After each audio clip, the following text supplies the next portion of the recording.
Do you know what a leader and ender is? Welcome back to day 3 of the 15 Minutes to Quilt Challenge.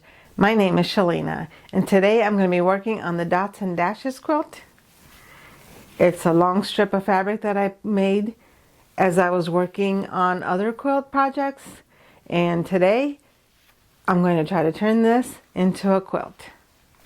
I hope that you get to sew along with me today so that you can be entered in the drawing. This Dots and Dashes quilt is a great way to use up those fabric scraps that come from making all the other quilts that you're making, and it keeps the scrap boxes from growing exponentially. It seems like sometimes when you have scraps, they just keep growing and growing into the corner, and this is a great way to use up some of the scraps and come up with and get another quilt. It almost seems like it's free because it just kind of gets made as a part of while you're making other quilts. But today I'm just going to focus solely on this quilt so that I can make more progress on it. So basically all I've done for this quilt is just cut all my scraps of fabric into 1.5 inch strips, particularly the bright colored ones. Basically all I did was I sewed them together while I was making other quilts, and it just kept this quilt continuing to make progress while I was actually focusing on some other quilt. The term leader and enders is a term that was coined by Bonnie Hunter. I always tried to make sure that there was always something underneath the sewing machine needle as I was sewing. It keeps the threads from getting loose and makes it easier for the fabric to feed through without bunching up. And so I always did that, but usually I was feeding parts of the same project in the machine. But once I found out about Bonnie Hunter's method of actually using a different quilt, it just helped me expand my idea about how to do that. Bonnie actually cuts fabric for another quilt and then sews it as a leader and ender, but for me, I can continue cutting scraps from my quilts and growing my quilt that way. So even though we're both working on 2 quilts at the same time, she already has all her fabric cut ahead of time, and I'm actually cutting fabric at the same time as I'm sewing it together. Chain piecing is when you feed more than one piece of sewing one at a time, one right after another. And the more times that you can continue to make it a chain, the less thread you will use, because the amount of thread between the chains is pretty small, and so it actually saves you thread while you're doing it. And sometimes if you don't have enough parts in your quilt to be able to make a good running chain, continuous chain, it helps to have another quilt in the works like this, where you can just make sure that you have something that can add to your chain. And because this is a long-term project, it just works to be able to make 2 quilts at the same time. It works to save you frustration from thread bunching. It saves you frustration from wasting thread. And it's just fun to be able to make a side project while you're making your main project. Okay, so here's all of the things that are inside the box. We have the roll of fabric that was already in the box. Then we also have string of fabric that we've sewn together to add to our roll. And then I have some other small pieces that can be added also to the roll. So my plan is, these are extras from another quilt that we made. My plan is to go ahead and start making a quilt with this roll, and then as a leader ender to continue sewing more pieces together, and we can add this stuff to the end of the roll once we get to that point. I'm a little bit worried about the fabrics getting along with each other as they go on the roll, just because some of these are like more pastel-y 30s fabrics and most of the other ones are really bright and colorful fabrics. But I think that it should be okay, and I guess we can just let serendipity take its course and see what happens. So my plan, just so you'll know, is I'm going to take a big long piece here and then just take the rest of the fabric and go around and around on this to make like I guess it's a log cabin quilt, except that I'm not alternating colors. And instead of just sewing in one direction all the time, sometimes I will go ahead and cut the fabric first and then stitch it in the other direction, so I don't stretch out the quilt going in one direction all the time. It'll still look like it's going this direction, but I'll just cut it first and then I'll just sew in this direction instead of this direction from time to time. I'll be still adding the pieces in the same way as if it was a real log cabin. And I don't think it matters if I'm going clockwise or counterclockwise. We'll just see what happens normally. I'm going to go ahead and turn on the iron so that I can go ahead and press as I go along. Since I'm not going to measure each piece that I add to the quilt, just pressing them first will help avoid some of the problems that could happen. So I'll go ahead and set the timer. Okay, I have black thread in the machine and I'm going to just keep it that way. I want to keep it black because there's some quilts that I want to work on that need black thread. I just cut the roll in the middle here so that I can start with shorter pieces that can go around the quilt. And I think I'm going to start maybe here. This is going to be a pretty long start. But I think, yeah, let's cut this one a bit too. I want it to be long enough, but not too long to be as a start. Okay, we'll start with a shorter one here. Let's just start with this size.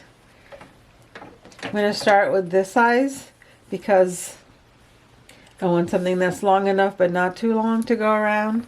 And then from here, I can just keep adding more pieces. So now I'm just going to add this to this.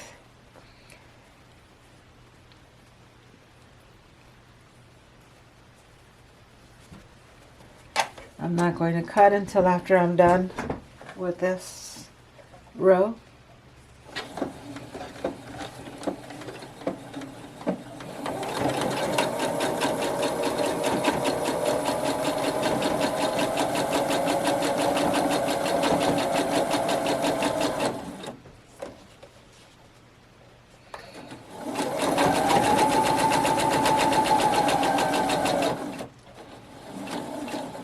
Now I've gotten to where the piece ends, so I'm going to go ahead and sew together some more fabric to make the rest of the chain. So I'm just sewing this piece onto here to make this part longer.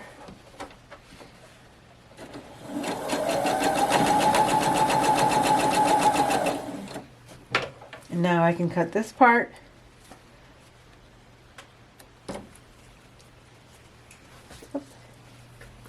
Here and press it.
this worked out pretty well.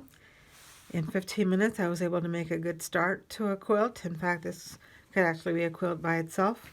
But I'm going to keep adding all of these extra fabric to this. I think this worked out pretty well. I'm just going to keep adding more around and around. And even though it's really not clear that this fabric is going around in a circle, once I get to the longer pieces, it'll just make it more obvious. So yeah, today I was able to make some more progress in making this little quilt, as well as making progress in combining more of the fabrics together to make a longer chain. And next time I pick this up, I'll just be able to continue on with making this quilt bigger. This video is part of a 15 minutes to quilt challenge.